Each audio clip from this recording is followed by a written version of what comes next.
Hey there, this is Hannah, Chief Rebel at Skills. Imagine your high schooler could learn to harness artificial intelligence to solve real world problems for small businesses and nonprofits. Imagine they could get paid doing these impact projects on the weekends or summer break. And imagine that as a result, they could leave high school with more experience and connections than most college graduates. That's Skills. Learn more at skills.io. That's dskills.io. This podcast is funded by Ted Dintersmith, the executive producer of the acclaimed film Most Likely to Succeed, and the author of the best-selling book What School Could Be.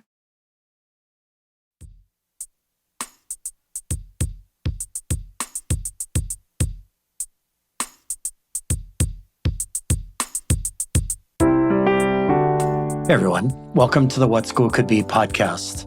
I'm your host, Josh Rapoon. Before we start the show, please check out all the resources at whatschoolcouldbe.org and our global online community. If you are a committed education change agent, ready to roll up your sleeves and reimagine teaching and learning, simply install the What School Could Be app on your mobile device or navigate to community.whatschoolcouldbe.org. I hope to see you there. My guest today is Andrew Culberson, who lives and works in New Brunswick, which is one of the 13 provinces that make up Canada. Andrew is a learning specialist for the New Brunswick Department of Education with a focus on school counseling, mental health, and high school change. He has been working in leadership roles in schools and in education and early childhood development for the past 18 years. In many ways, Andrew embodies and thrives on what we at What School Could Be care deeply about, which is the building of caring and connected communities. Andrew's resume is long and deep. A careful reading suggests he is a coalition builder, a counselor with strong listening and empathy skills, a motivational leader who understands that moving change forward starts with building lasting relationships with the educators, parents, and greater communities that will actually carry out that change. Andrew has a Bachelor's of Science and Biology and a Bachelor's of Education and a Master's in Education Counseling from the University of New Brunswick. Robert Landau, a previous guest on the show and a What School Could Be consultant and coach working with Andrew, wrote the following for this episode, and I quote, "In his role as a comprehensive and development school counselor within Education Support Services for the province of New Brunswick schools, Andrew Culberson embodies the essence of a champion, advocate, and facilitator for education, innovation, and transformation. The foundation of his impactful work is aptly encapsulated in the word support. Andrew's fervent belief is that every student is entitled to an educational experience that nurtures their potential and fosters a sense of inclusion and success. Having had the privilege to collaborate with him on an innovative alternative education project that introduced micro-courses to high school students, I witnessed firsthand the profound respect and admiration he commands. Andrew's unique combination of strengths, ideation, maximizing, strategic planning, and connectedness make him a dynamic force of nature in educational support and development." End quote. Kimberly Bauer, the Director of Learning and Achievement for the New Brunswick Education and Early Childhood Development English-speaking sector, has called Andrew a highly committed visionary, a relationship builder, a networker, a results-oriented and future-focused leader. Those are some pretty awesome accolades. And now, listeners, here's my conversation with Andrew Culberson.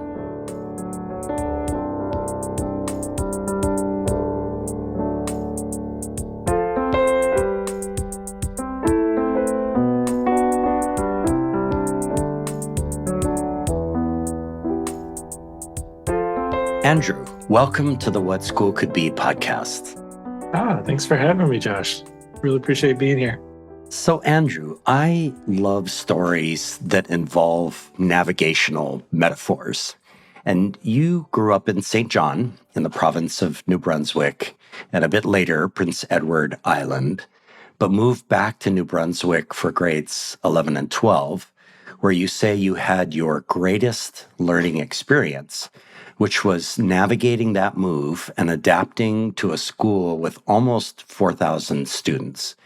So what is the story that begins in the move between grades 10 and 11? Like, how did Andrew Culberson's life journey change? And what navigational skills and habits and dispositions were you developing that led you to call that moment one of your greatest learning experiences? That's a great question.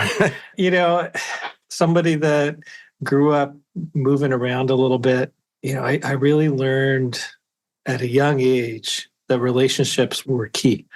I was somebody that always enjoyed being with people. And in that initial move, I can still remember to this day, how excited I was when there was a knock on a door in our new neighborhood, and who now is one of my best friends, knocks on the door and say, "Hey, I hear you've moved to the neighborhood. Do you want to come hang out with us?" Right. So in that moment, in that transition, as I'm learning about myself, learning how to navigate all of these relationships and new relationships, I found comfort in that work. And since then, I mean, that's where I've kind of lived and worked in developing relationships, helping others develop those skills and really navigate life's journey. So what was it like when I'm thinking you could paint us a picture of what it was like to enter into that environment where there were so many students. I just wonder what it felt like in that moment and what you were seeing as you came into that and what you might have been thinking, Andrew, about like, oh, here's some things I'm going to need to change right away, or here's some things that I'm going to have to do now to adapt in a situation like that. Okay, yeah. So I mean, you're going from a school of 700 students from grade 9 through 12 to a school of 4,000 students, grades 10 through 12. You are a small fish in a giant ocean. Yeah. And so I could not have imagined moving into that area and school without of having like some of those connections. I moved in August. So how do you meet people? Well, I was lucky and fortunate enough to have that community connection, which, I mean, does that happen nowadays? Not as much as it definitely used to, 30 years ago, 20 years ago. So I had people around me to help me navigate that. Right. So when you don't know, like, where do you even go? It's a massive building, physical space, a massive number of people. And so to have others that you can lean on is so important, right? How welcoming are those spaces?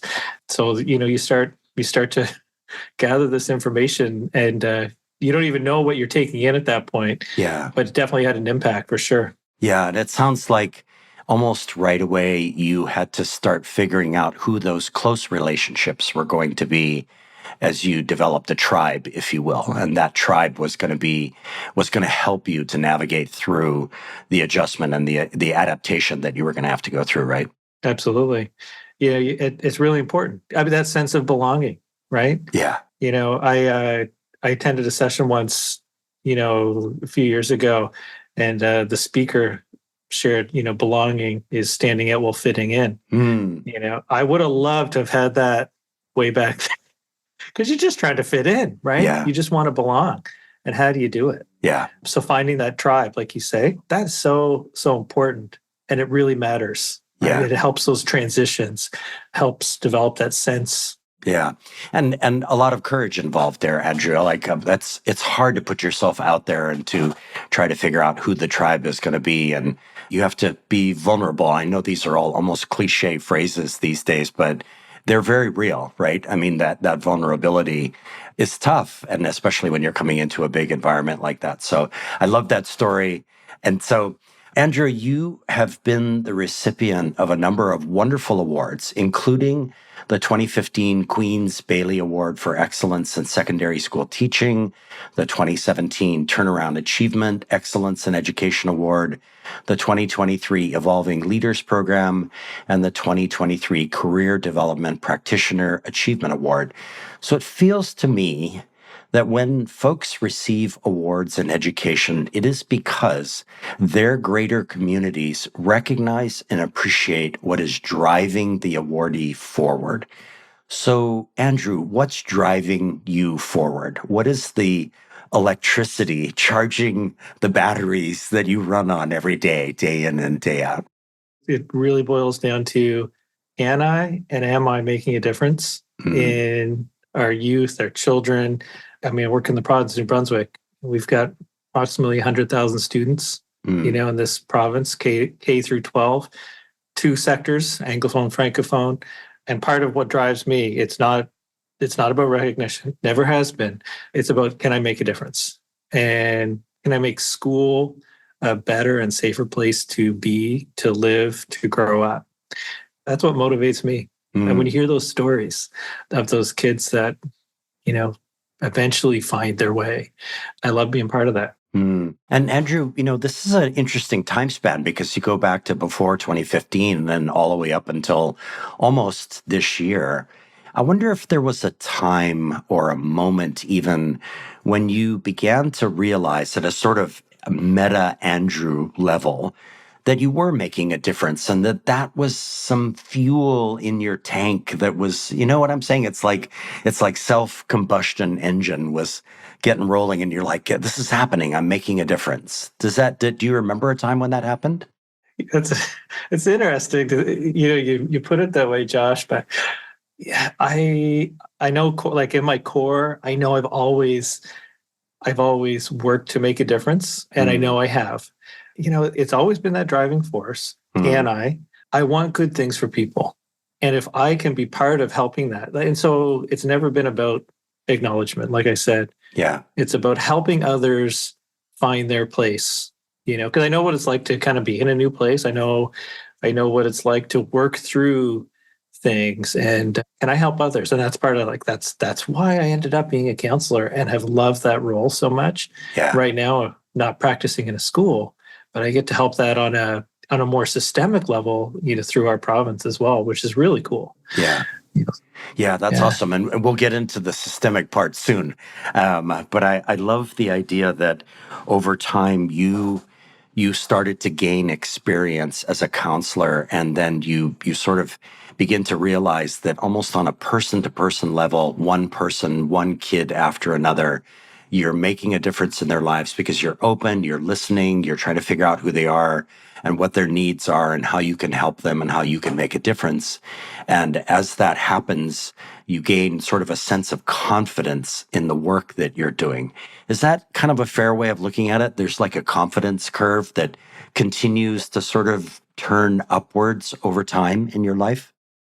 Yeah, 100%. Building that confidence, the repertoire, the tools, but one of my strengths, and it's always been, I go back to the Walt Whitman quote, be curious, not judgmental. Ask great questions, and that's something I was always really good at. I was good at listening, still am, good at asking those questions and just letting people know that you care. Sometimes it's just like being with people. And so that whole journey, it has been really interesting. And I continue to do that in my adult life outside of work. I do that in work, but there is a curve.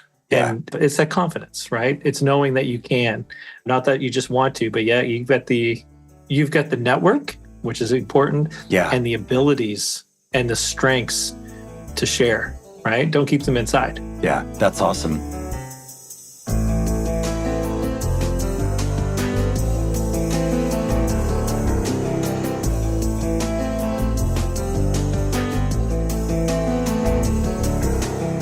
So, Andrew, you shared with me your philosophy of education, and I'm going to read here what you wrote in its entirety. So bear with me. This is a long quote.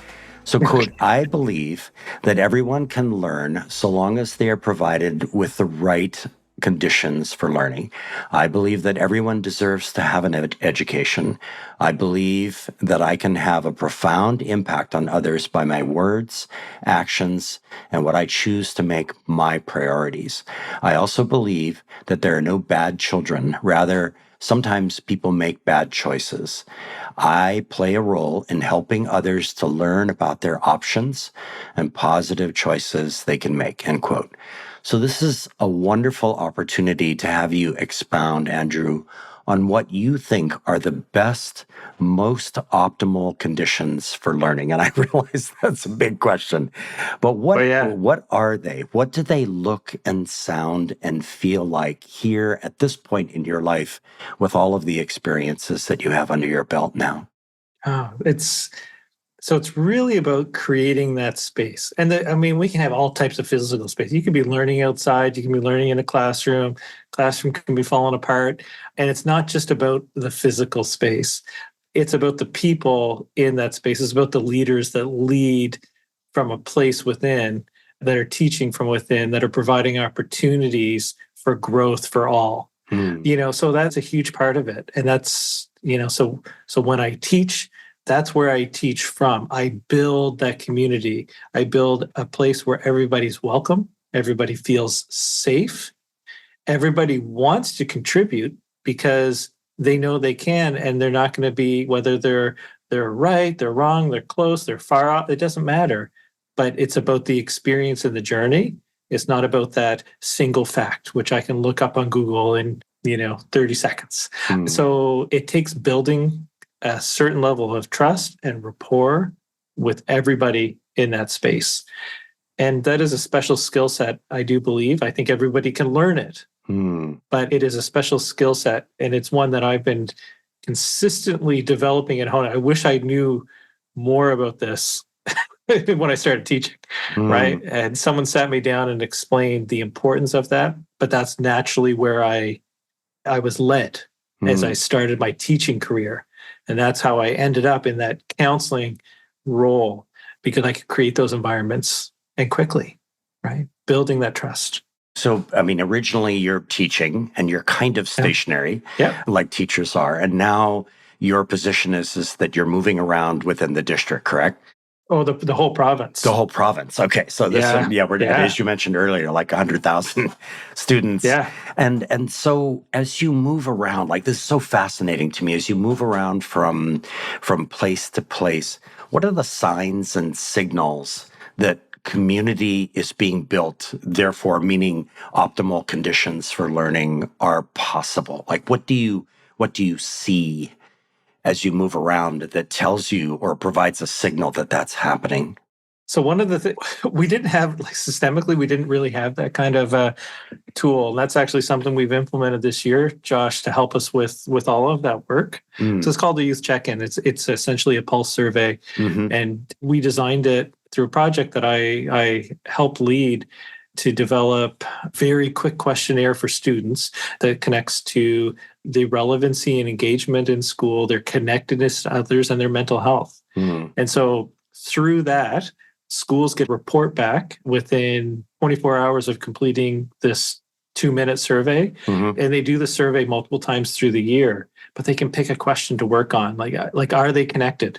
Are Mm. they engaged in what they're learning? Now that's on a school level, but that provides some really great indicators. And through a whole province, here in New Brunswick, Canada, that, how are they doing? Mm. Checking in. Well, you need to ask questions. That's part of it. Hmm. So I get to work with lots of schools, but you can recognize and see it really quick. And it's exciting to see when they are able to build those connections and those welcoming, environments where you matter. So the pulse survey happens on a regular basis, and it sounds like it's something where you can get a lot of data very quickly and very simply, which is awesome. Yeah. And then you have the results, and then you have the action that's taken on the results. And the action that's being taken, it sounds like to me, is directed towards building community, as you talked about a second ago. And in that is engagement and a sense of self and a sense of belonging and that sort of a thing, right? I mean, am I on the right track about the ways that the province is actually working with the data? Albeit I know this is relatively new, right? So it kind of was born from the idea we need to do something to support our students' mental health and well-being, and we need to do better. And, we had a bunch of leaders sitting around a table and said, but we don't know, Yeah. right? We don't have the right data points and often enough. And we said, well, I can't directly impact your mental health. Like that's something that, it's very personal.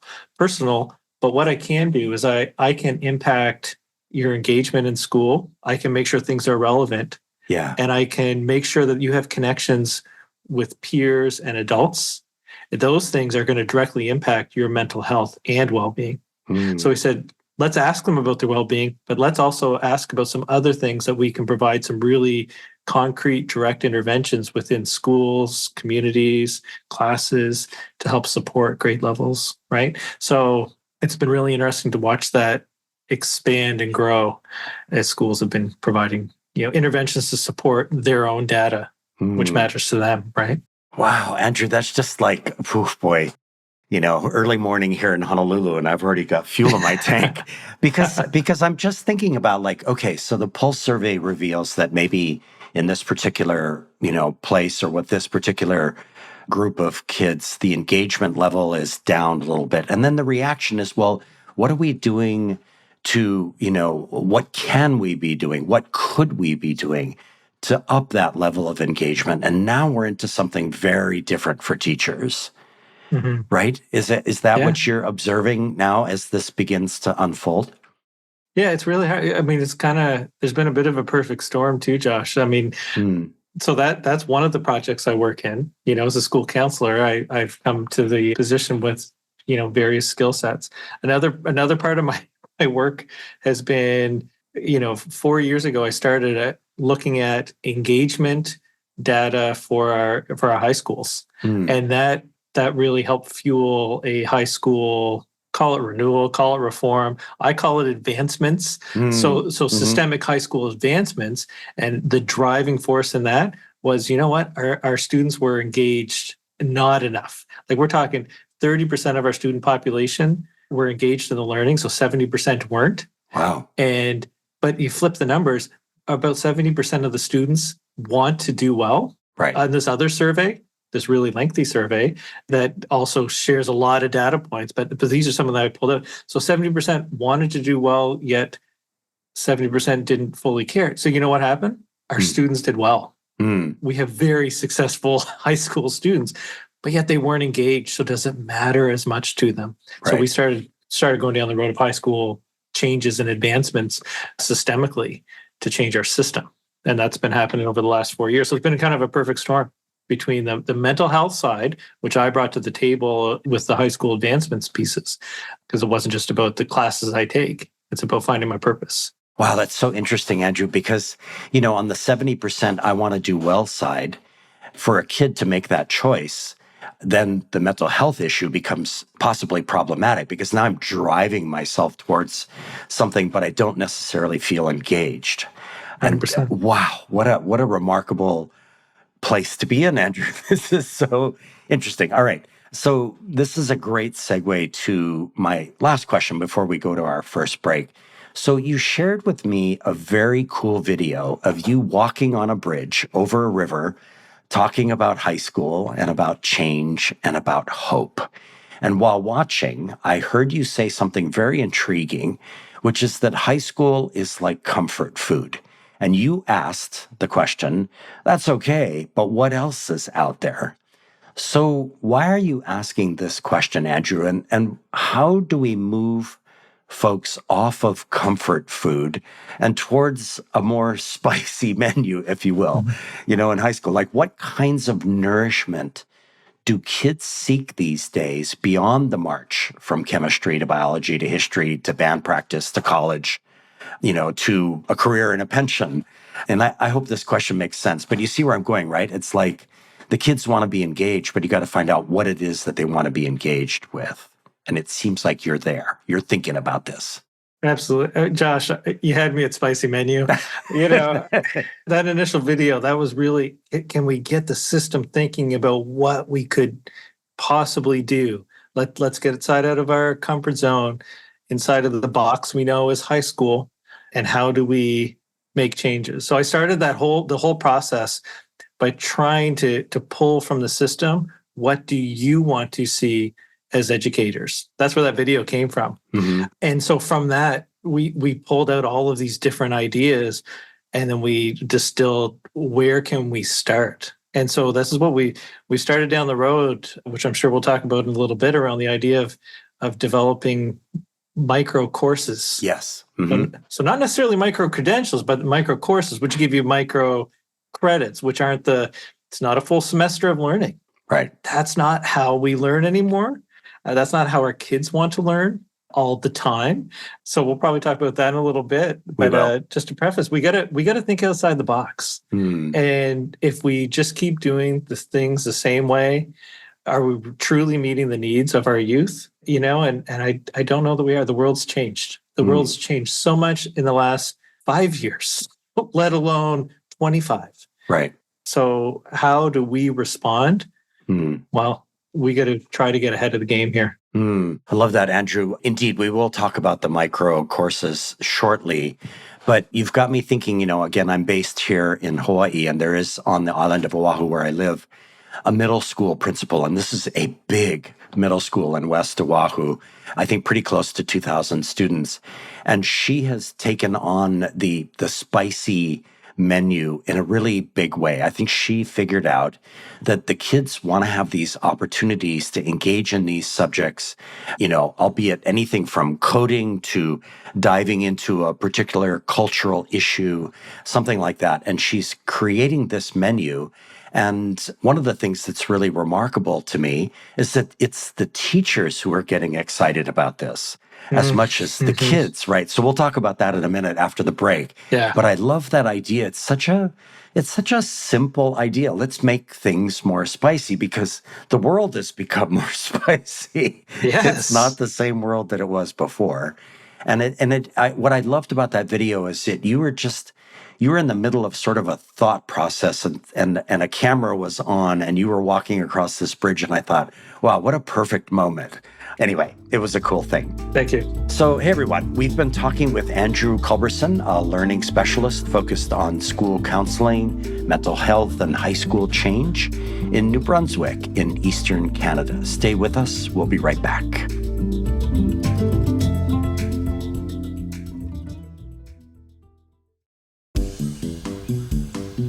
What does the future of learning look like? All the big changes going on in tech and society these days are raising tough and fascinating questions about education and where it's going. We dig into those questions every week on the EdSurge podcast. I'm Jeff Young, an editor and a reporter at EdSurge, and I sit down with educators, students, and scholars for frank and in-depth conversations about how education is changing. You can find the EdSurge podcast wherever you listen, or just go to edsurge.com and click on the podcast link. I hope you'll check it out.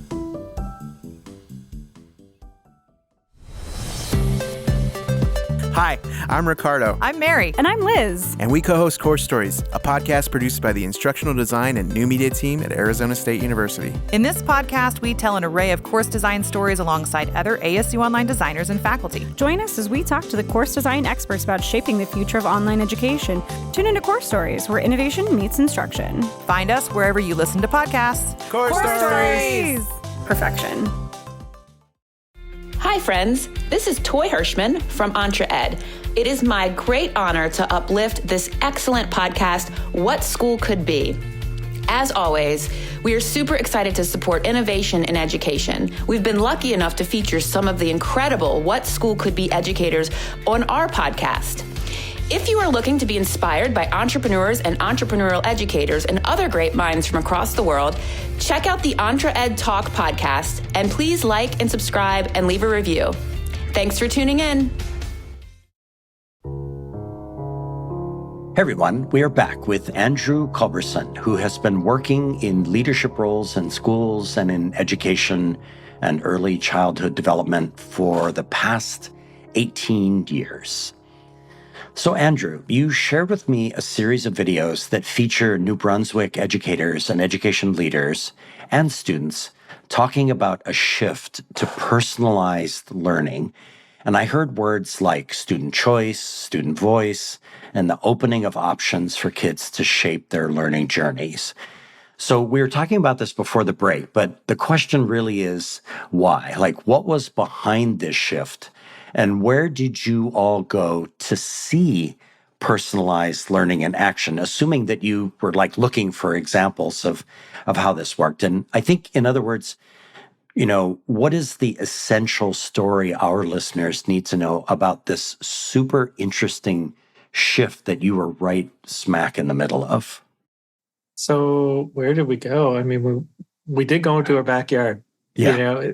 because it's happening. And New Brunswick, geographically I think it's a good sized province. I mean, I can drive from one tip to the other, but it's going to take me about 6 hours. So it's large physically, but yet spread out as far as population wise, 50% rural, 50% urban. Yeah. So there was different things happening all over the province. So we just really put the call out, who's doing stuff. And we need to talk. And we need a better mechanism to share the great things that are happening in these pockets throughout the province. Through high school networks is something that we started to create. And so by allowing our educators in the province to have a voice and share and celebrating the great things that they're doing, but also to try to spark innovation. Okay, so you're doing great things and asking the questions, how can we do it better? How can we do it systemically? How can we share these ideas with others? And then we grew that. And what was the mechanism for the sharing? Like, I can imagine you're moving through the province, you find this example, somebody's actually really not dipping their toes, but actually fully in the deep end of the pool with personalized learning, the menu's getting spicy, and you see this happening, and you see community being built and relationships being built, you see engagement. What's the mechanism for working to make sure or to help everyone else in the province see what's going on here and to be able to tap into it? I'm a huge believer in networks. And so early on, early in our process, we created a high school network of leaders to make sure that they were at the table as we were developing and refining our advancements and new high school programming options.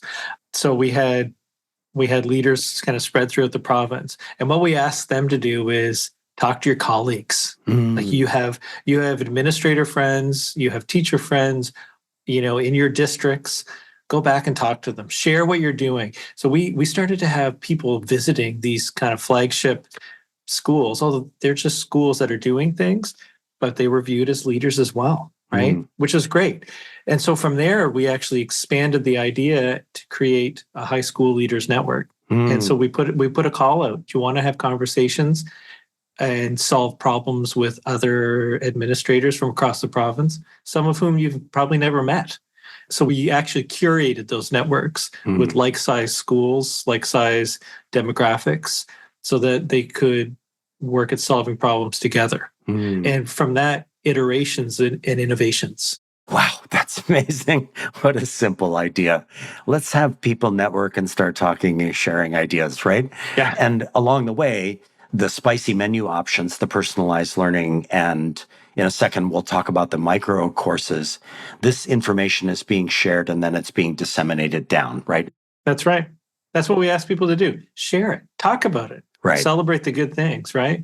And personalized learning, I would say in New Brunswick in particular, last 10 years, I mean, we had a school here in Fredericton, it start really with a personalized learning course where students could sign up and they are asked in those, the first week, what is it you want to learn and what is it we want to study? And the students create the curriculum.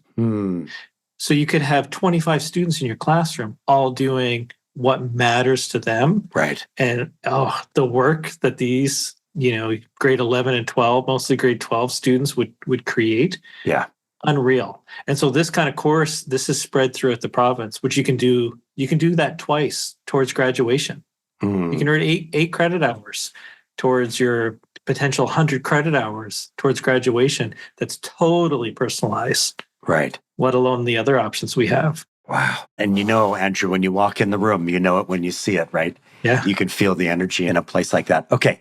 So again, you shared with me that you're working on systemic change in the New Brunswick high school system.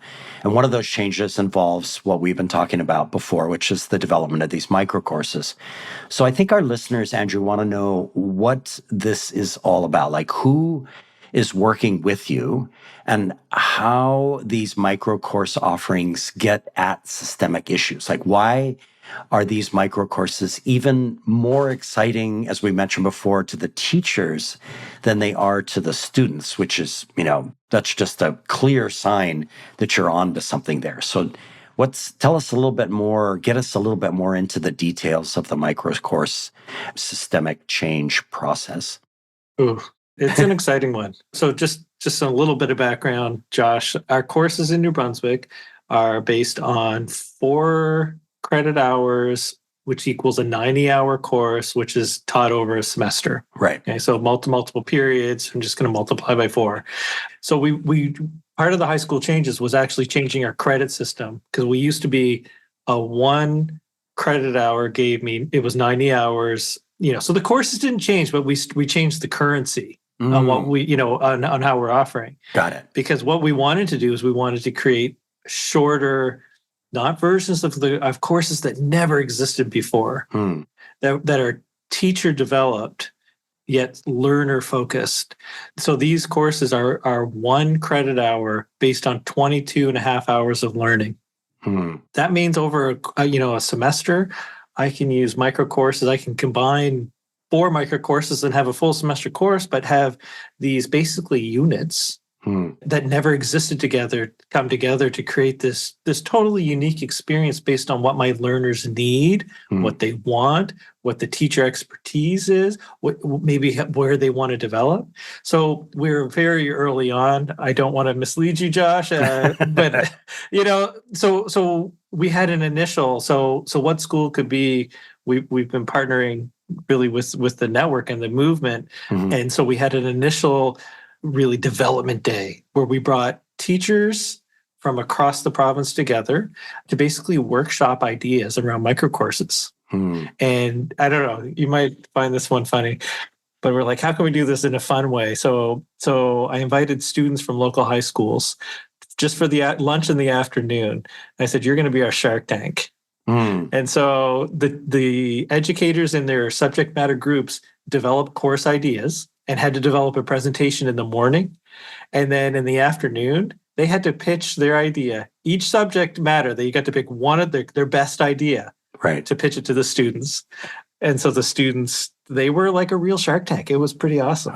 They didn't love all the ideas, but you know what? It gave some really fantastic feedback to the educators. And I got emails after saying, just so you know, that wasn't my idea. And I wanted to do something different. And can I do something different? And the answer is absolutely, you can do something different. What matters to you? Make something that you'd love to teach that you've never had the opportunity. 22 hours, right? You're talking a unit. Right. Wow, that's brilliant, Andrew. I'm already back, in my classroom. I'm not a classroom teacher anymore, but I'm back there now, teaching history and economics, and in my case, Hawaiian studies. And already my mind is just spinning at the possibilities of taking, the required semester or even a year-long course and spinning out of it something that's more micro, that really engages kids. I mean, I want to be engaging through the whole year, right? But that's a long, hard process. Yeah. I mean, I was just even thinking outside of the box here for me. Let me step outside of my history role. Let's say that I'm a chemistry teacher. How about if I propose a micro course on, current relevant issues in chemistry? Let's take 2024 and look at what are the chemical issues of the day, right? I mean, man, it sounds like a lot of energy got released. Well, and the whole idea too, it's not And it's not even about taking apart or dismantling current courses. Yeah. Like, what doesn't exist, right? So people just start thinking, it's like, oh, could I teach this? Could this be a micro course? Could that be a micro? And the answer is always yes. Like Right. it's not a no, but let's figure out how to make that something that is not going to be just so specific that nobody else would ever offer. Because we want other people we want to build a repository Right. that has dozens and dozens and dozens of micro courses. Yeah. So that people can draw from them. They can see what they could do. They can develop their own. So it's all teacher driven. And I tell you, the teachers are excited. Yeah. I've been getting micro courses kind of sent in over the last little bit from that first round. We're going to do another round of development. I'm really hoping this summer. And from there, we'll continue to grow. But again, like, how do I use them? We say you can use them for bolstering learning. You can use them for enrichment. Yeah. You can use them for bridging, right? So what if I don't have everything I need for that next course, but I don't need a full semester? Right. I can use them for recovery, right? Yeah. So they can be part of an existing course. So you actually work towards graduation faster. You're earning credits faster because you're digging deeper into subject area. Yeah. But anyway, so like it's like Lego, right? Yeah. Like just give me a bin and let me build, Yes. right? Right. And right. I might build you the Millennium Falcon if you're lucky. Right. And along the way, you're doing your pulse. You're finding out what's going on with the kids as this is going. This is beautiful. Okay.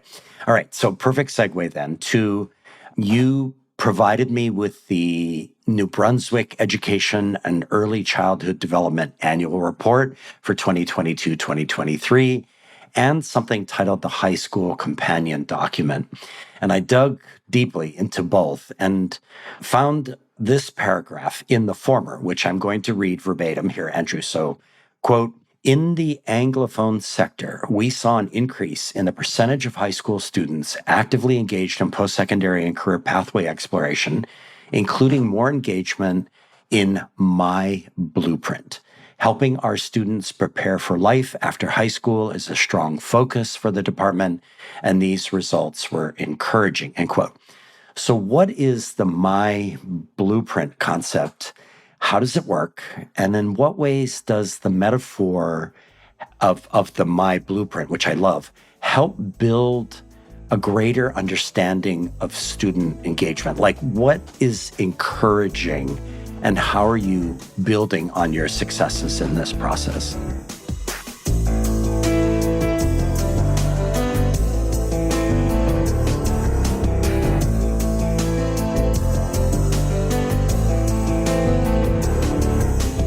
So, I mean, people are aware. I'm a school counselor. One of the roles of the school counselor is not just mental health, but it's also career development and planning. Right. So part of the role that I've had at the department is also promoting My Blueprint, which is actually a digital and career life platform that lives online. So this is something, I mean, we've always had different career-based programs, often just to do an assessment and, try to figure out where do I want to be? Like, what are my pathway options? So My Blueprint's it's a Canadian company that we have been working with, really over the last 6 years. And so we've been working to implement that as the core mechanism for students to develop their online portfolio, to do their online, their assessments, their career pathway planning. And I'm talking multiple pathways. No one should have one career pathway. Yeah. We've got many schools using this for all the course selection. So you can do forward planning, backward planning. I can explore all my post-secondary options, which are not just college and university, based on the courses that I select, because it helps me narrow things down. So it's a very comprehensive tool that really supports the work of the school counselor or other advisors that are doing that work, trying to help kids, because there's a lot to know. And where the world's constantly changing, the information, there's always a lot of information and new information coming at us, program changes. And this as a tool keeps things up to date so kids can properly plan for their post-secondary journey. And so, okay, I don't want to get too far into the weeds here. We lose our listeners, but I do have a specific question about this. So In all of my prep for today, Andrew, and a lot of it was around the mental health issues, and I've been paying attention to the mental health thing for a very long time now. And a lot of what's being reported is that the reporting systems that parents have access to is contributing in many ways to mental health issues for kids. There's a lot of anxiety about the fact that parents are hovering over everything that kids are doing and so on and so forth, right? This sounds like the antithesis of this. This sounds like it fits in with personalized learning, even with micro courses, with a sense of charting, with navigation, with charting your own pathway.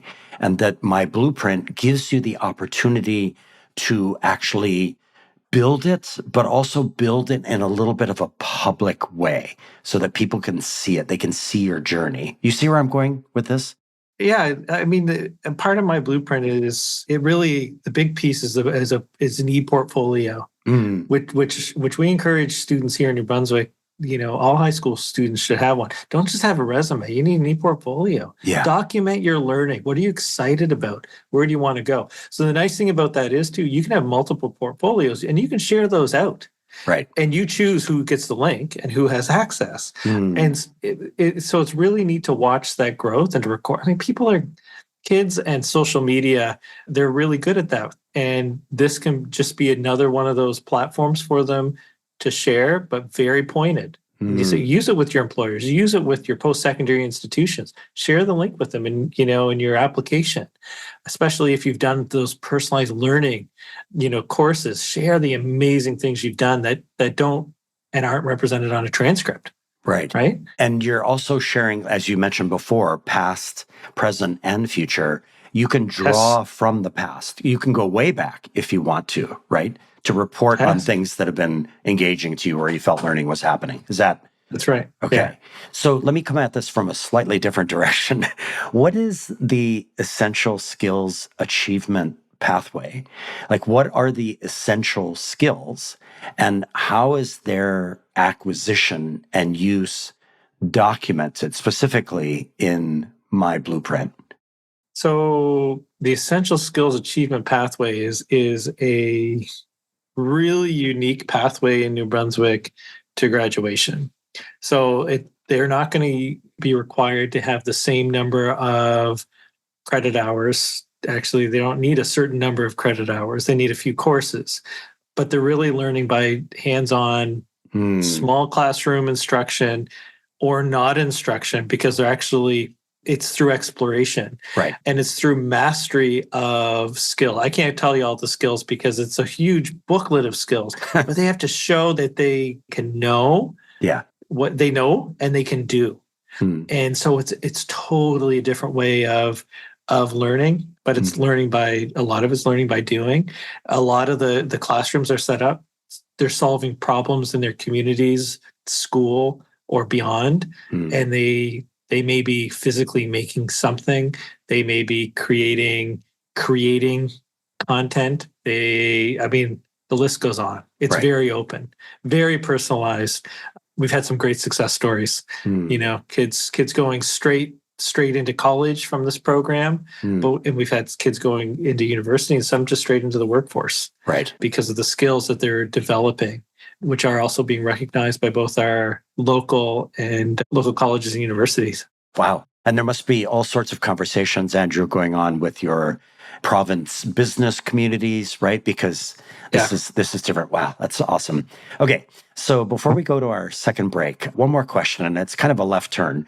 You shared with me a series of books that have been influential in your life, and your titles and authors sent me down a rabbit hole, of course. And one of the book titles led me to the work of researcher Andy Hargraves, who, it turns out, has done extensive work on identity and achievement. And Hargraves, in a YouTube talk that I watched, talked about identity as being more important than achievement, that our job as educators should be focused on identity development over academic achievement, not replacing it, but with the emphasis of over academic achievement. And I'm wondering what your thoughts are about this, and where your head and heart are at on this idea. I mean, Andy Hargrave, if you haven't read his work, highly recommend. He, I would say, is a very prolific writer of our time. Lucky to work with him and to call him a colleague and friend. So I started belonging. Like, if we don't have belonging and relatedness, we don't have identity, the other stuff doesn't matter. So part of that's that creating those environments for learning, helping kids connect and know that they matter, and then and if they know they matter, they will feel comfortable in that development of their own identity, because they can be who they are. And if we can create, like, those are two of those core conditions. If we can do that, the rest of the stuff's going to come together. Then we can look at that engagement piece. So it flips a little bit. It's not just about the scores, the achievement tests, right? But how do we get there? Right. And so, Andrew, kind of circling back to where we started, which is around building community, that the question that's on the table for me, if I'm the young student, is, who am I in this community? What is my place? What is my sense of belonging? Am I on the right track? Yeah. Well, I have to feel like I belong, right? That I'm connected. I mean, learning, you probably heard it. All learning is social, right? Yeah. And that's not a new concept. But then where do I fit in? Like me, right? Right. As a learner, where do I fit into that? And can I be me? Can I be myself? And if we can help our youth, our kids, our colleagues, meet those conditions, we can be part of that. That's pretty powerful. Right. Wow, Andrew. And, again, just before we go to our second break, I just have to say that the connection to personalized learning, to the micro courses and all of that, to me is very clear, because as I, the student, work to develop my own identity and my sense of belonging, it's not me in a class just lumped together with 25 or 30 other kids learning or listening to a teacher talk about chemistry. It's my exploration into chemistry, into what it means to be a chemist or to be a historian. And that's what helps me be unique. And that's what helps me develop my sense of belonging and my sense of identity, right? Absolutely. Wow. Yeah, you're right on, Josh. This is crazy. Doesn't it make you want to go back to the classroom? Yes, it happens in every single interview that I do. There is a moment where I'm like, I need to go back to school. And it just happened. So perfect. Right? Okay. So, hey, everyone. We have been talking to Andrew Culberson, learning specialist focused on school counseling, mental health, and high school change in the province of New Brunswick in Eastern Canada. Stay with us. We'll be back in a moment.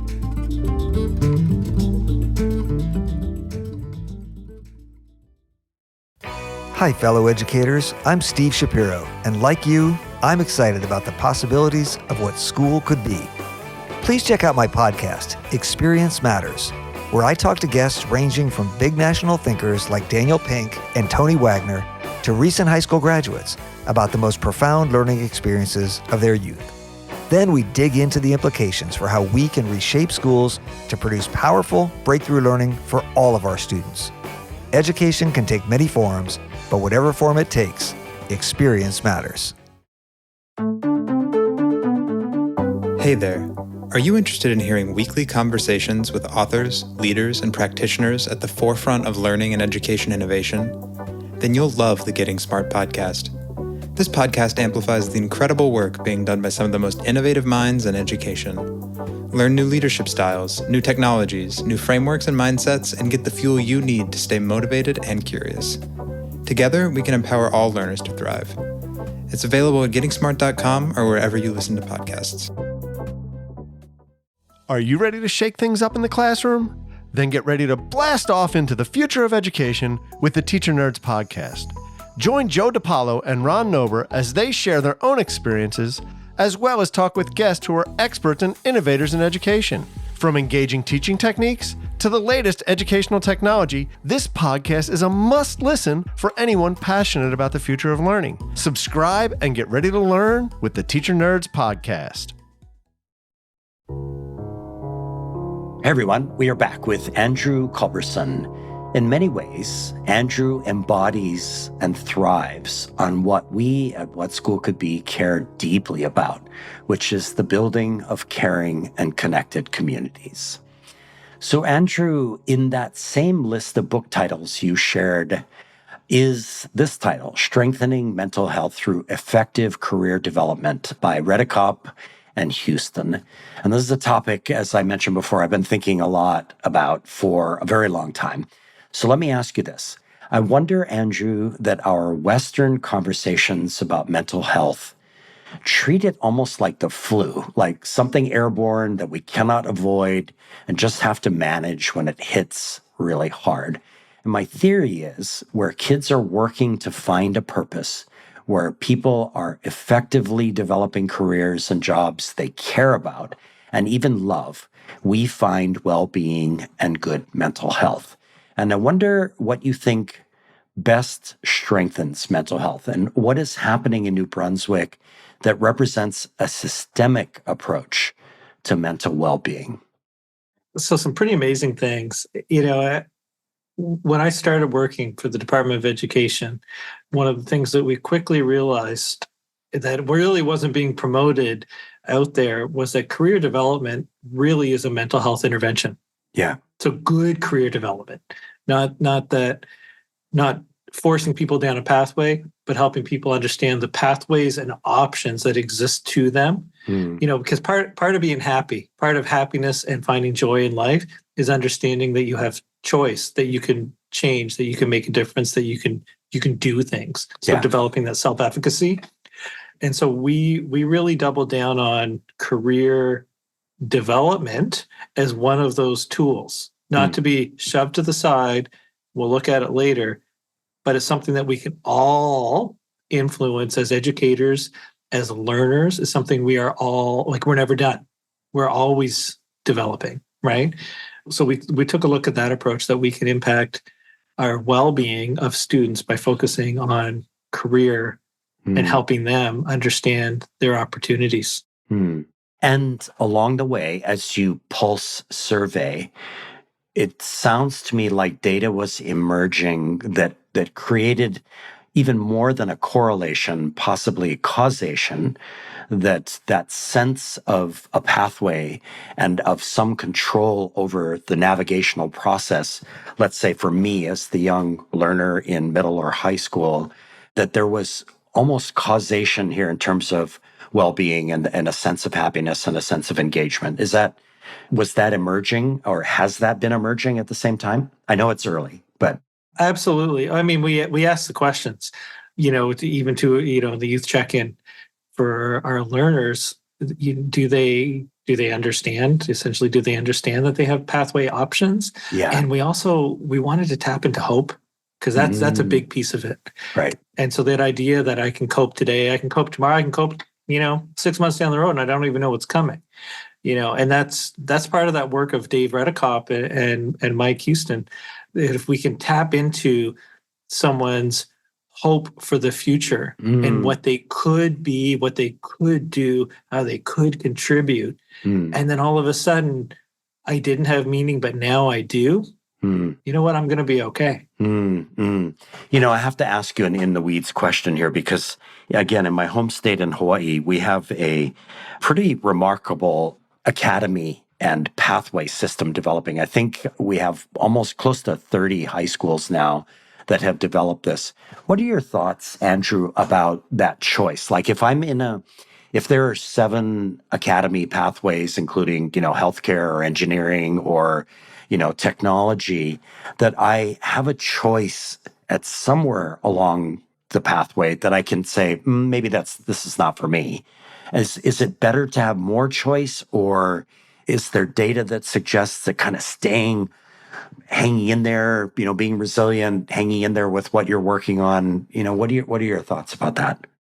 I'm a big believer that we need to allow choice and flexibility. We need to allow choice and flexibility in, whether it's I'm choosing courses at school or I'm on a pathway. And you know what? It's okay that I decide I don't want to be on that pathway. Could you imagine if you were in the situation where I'm going to be a vet, Yeah. And that's all you've ever talked about to all of the people around you, through high school.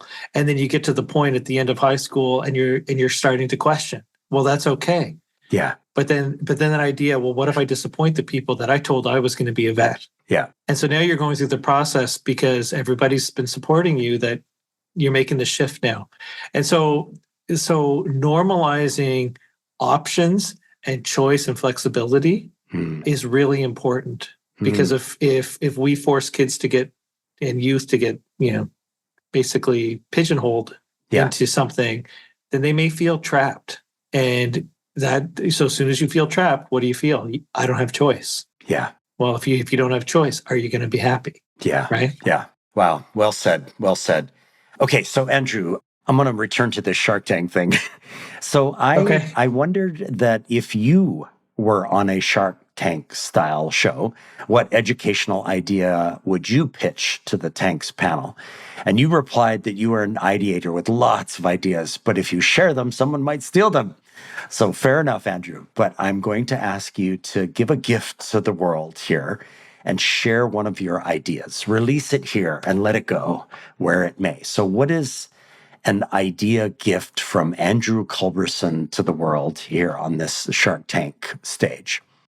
I think honestly, one of the big ones is without giving anything away, because Josh, I can't do that, but so the micro course, that whole idea was really, that was born out of how do we get outside of the box without destroying the whole sandbox? How do we move into a place? And so that, I didn't do that alone. I work well with others when I'm able to spin ideas off and bounce things.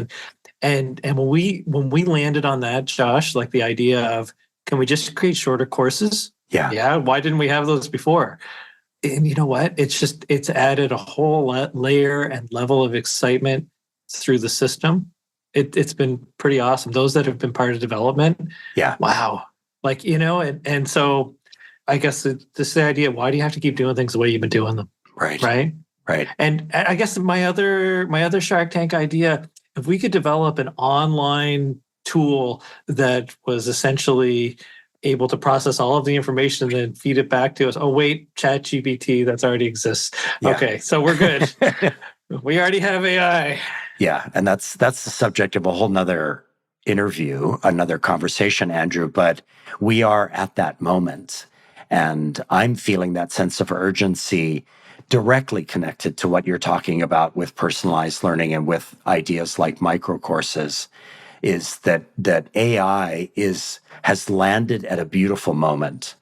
And, it makes possible in the micro course concept, in the personalized learning kind of ethos, it makes a lot of things possible, right? I mean, we don't have a lot of time, but I wonder if you just want to riff on that for a second about AI and how it might be part of the conversations that are happening right now in New Brunswick. 100%. I was having a conversation about it this morning. And I mean, there's a AI micro course in the works, but, and that was I was like, this is great. But think about it. This AI course, this one, credit hour module, basically, that actually could live in part of any course that you are teaching. 100%. And how powerful is that? Like that's a micro course. Yeah. Right.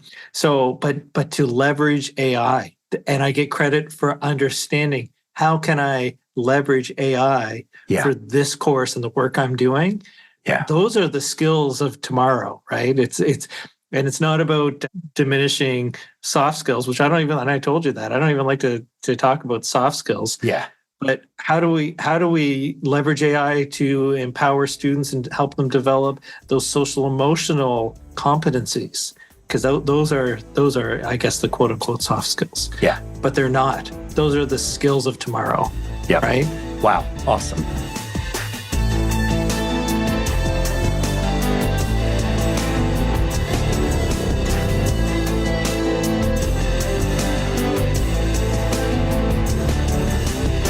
All right, Andrew, 2 more questions before we close up shop today. So this one's going to be a 2-part question that digs into the crazy, awesome moments we all have as educators at some point, and also, in your case, as a parent. So here is part one. Recently, you got to help your son choose his courses for grade 10. What was so exciting in that moment, Andrew, for him and for you? Like, in what ways was that moment a milestone? That's funny. Miles is my son. Oh, So, got it. yeah. Okay, cool. So, how appropriate. You didn't know that, Josh, I but did now you not. do. Yeah. So, it was really cool because the work that I've been doing over the last 4 years with high school changes and I mean we moved from a system that was credited for 11 and 12 to a system that's credited 10, 11, 12, which means grade 9s are choosing courses. They actually have choice where they had very little before. This is the second year going through that process. The first year with a child, and as a school counselor, I've been part of many course selection conversations. But watching him say, "Hey, Dad, here are the courses that I want to take next year," and he shows me, his list of, 12 courses and 10 he'll actually be taking. Yeah. And this is why, this is what I'm thinking I'd like to do. Well, my kid's having this conversation, a year earlier than kids would have been having that conversation. Grade 11, grade 10, it's too late. Yeah. You can make changes. I said, "What pathways are you interested in, Miles?" Yeah. And he shared what he was thinking about doing. And you could see the excitement and it's like, I get to choose these courses and it actually matters to me and what I do later on. And kids before, grade 10, they didn't have that choice. Right. We weren't giving that to them. And now they have it. And so that for me, that was a big moment. As little as course selection is and helping your own kid, it was pretty exciting to watch the excitement. And I didn't have the heart to tell him, but he pretty much chose what he would have been told he was going to be taking. Had the courses been prescribed, that's almost not quite, but pretty close to what he actually chose. Right. But it's different. Yeah. Why? Right? He chose it. He chose it. He wasn't told. Right. He had choice. Right. He had a voice. Right. And he was assembling all the data that was necessary in that moment to make those choices. Absolutely. That was what was going on in his brain. Wow. So there's always, as you mentioned earlier, Andrew, there's these moments where I want to go back into the classroom. This is one of those moments where I want to go back and be back with my daughter again as she was selecting her courses in high school. And I just wish that I could go back and do that over again in the context of what you and I have been talking about for the last hour, because it was so prescribed for her. But nope, we're going to keep it on a positive level. I'm not going to, no regrets, no regrets. Okay. So here's part two. You said leading systemic change in your New Brunswick system has been a roller coaster ride.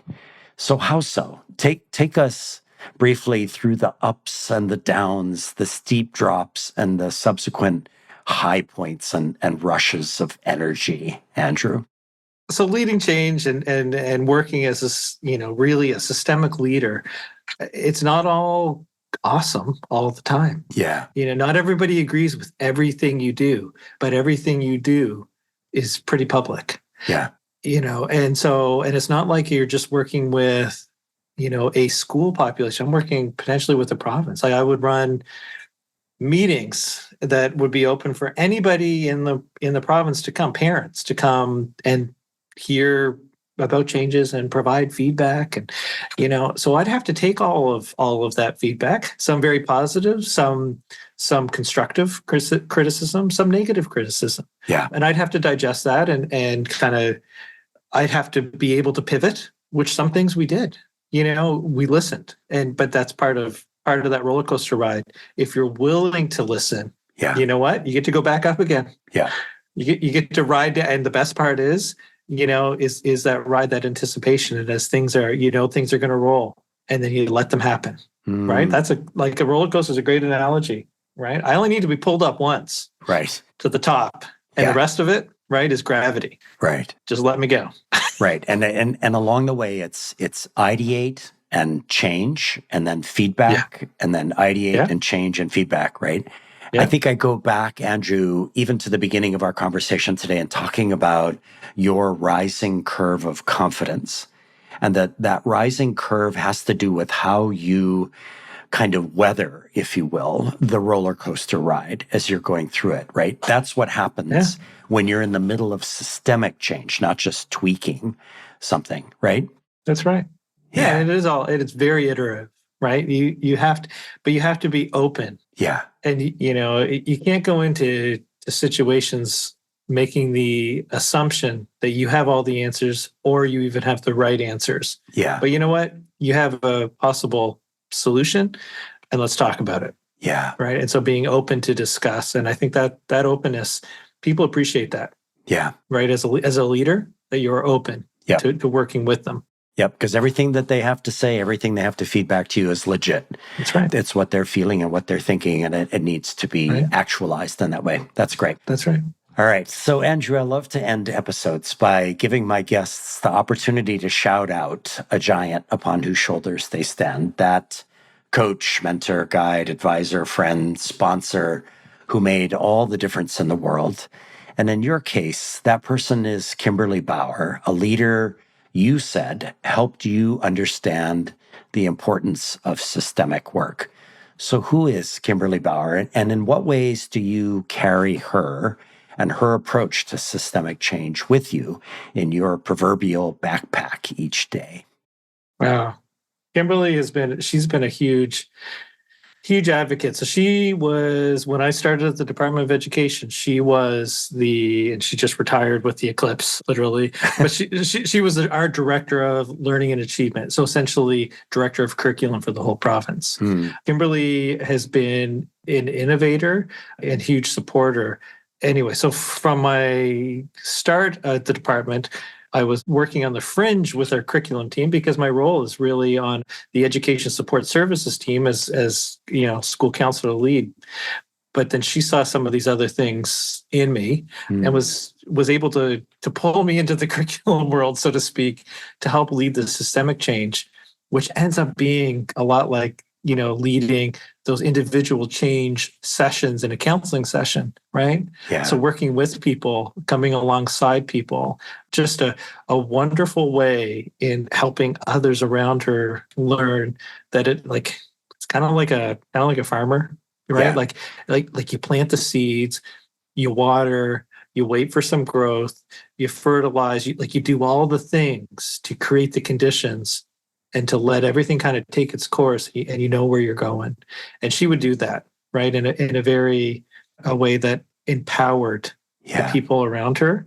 And that's what she was able to give me, right? So she saw the qualities and the traits, and that she just kept the water and the fertilizer and all the pieces to grow, right? Yeah. And to support ups and downs. Yeah, I think what I love the most, Andrew, is that in this world, for all of us, there's that which we see in ourselves and that which others see in us. And I love the idea that you grow from both, that you grow in the things that you know about yourself. And boy, you've given us, just a wonderful taste of that over the last hour in terms of your life and your work, but also thinking about what she saw in you and that you grow from that. And I think about the people in my life who saw things in me. And here I am, 65 years old, and I'm still realizing that there are people who see things that I need to acknowledge. And I love that about her. And I think what we should do in this moment is just dedicate this episode to Kimberly Bauer. Let's do it. Let's do it. And let's thank her for what she saw in you and how she drew you in from the fringe into the center of systemic change, right? I love it. Yeah. To Kimberly. Oh, boy. So, Andrew Culberson, thank you for this conversation today. Wow, you have put fuel in my tank for years to come. And I cannot wait to get this episode out to our listeners.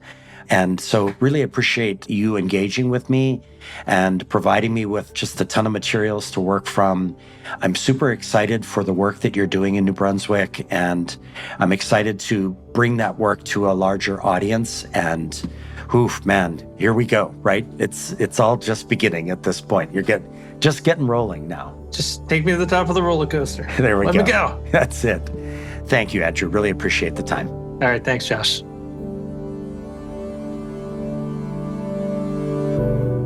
Our editor, creative consultant, and sound engineer is the talented Evan Kurohara. Our theme music is created by a remarkable pianist, Michael Sloan. Producer of 12 albums with over 100 songs, Michael Sloan is featured in Apple Music, Spotify, and all major music platforms. You can also find his work on his YouTube channel. Michael has listeners in over 100 countries and 2,000 cities. We'd be grateful if you would support these episodes with leading edge, innovative and imaginative educators and students by giving us your own rating and writing a review wherever you get your podcasts. This series is sponsored by Education Change Agent, Ted Dintersmith, executive producer of the award-winning documentary film, Most Likely to Succeed, and author of the best-selling book, What School Could Be. If you are committed to rolling up your sleeves and joining thousands of educators, business professionals, nonprofit leaders, and parents as we reimagine education to be relevant and learner-centered, please join the What School Could Be global online community. Simply log in to community.whatschoolcouldbe.org or download the What School Could Be app from your favorite app store. The What School Could Be podcast is brought to you by Josh Rapoon Productions. Send your feedback to josh@whatschoolcouldbe.org. Follow the show on Twitter @WSCB Podcast and on LinkedIn @Josh Rapoon. Listeners, one of the most important things we all can do is to bring kindness and compassion into the world. For sure, we need a surplus of both right now. Until next time, ahui ho, and thank you for listening to the What School Could Be podcast.